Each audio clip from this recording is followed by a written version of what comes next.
শুভ অক্ষয় তৃতীয়া। হিন্দু পঞ্জিকার বৈশাখ মাসের শুক্লপক্ষের তৃতীয়া তিথিটিকে অক্ষয় তৃতীয়া হিসেবে ধরা হয়ে থাকে।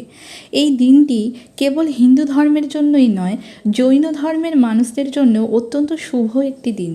অক্ষয় শব্দের অর্থ হলো কখনো হ্রাস না পাওয়া বা ক্ষয়হীন, যার অর্থ আশা, আনন্দ, সাফল্য, সমৃদ্ধি ইত্যাদি। হিন্দু ধর্মে মনে করা হয় আজকের তিথিতেই ভগবান বিষ্ণুর ষষ্ঠ অবতার পরশুরাম জন্মগ্রহণ করেন। সেই জন্য এই দিনটিকে পরশুরাম জয়ন্তী হিসেবেও পালন করা হয়ে থাকে।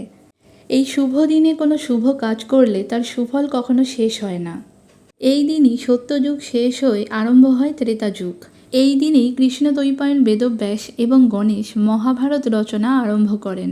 রাজা ভগীরথ দেবী গঙ্গাকে মর্তে নিয়ে এসেছিলেন এই দিনেই। আবার এই দিনেই কুবেরের তপস্যায় তুষ্ট হয়ে মহাদেব তাকে অতুল ঐশ্বর্য প্রদান করেন। কুবেরের এই দিন লক্ষ্মীলাভ হয় বলেই এই দিন বৈভব লক্ষ্মীর পূজা করা হয়ে থাকে।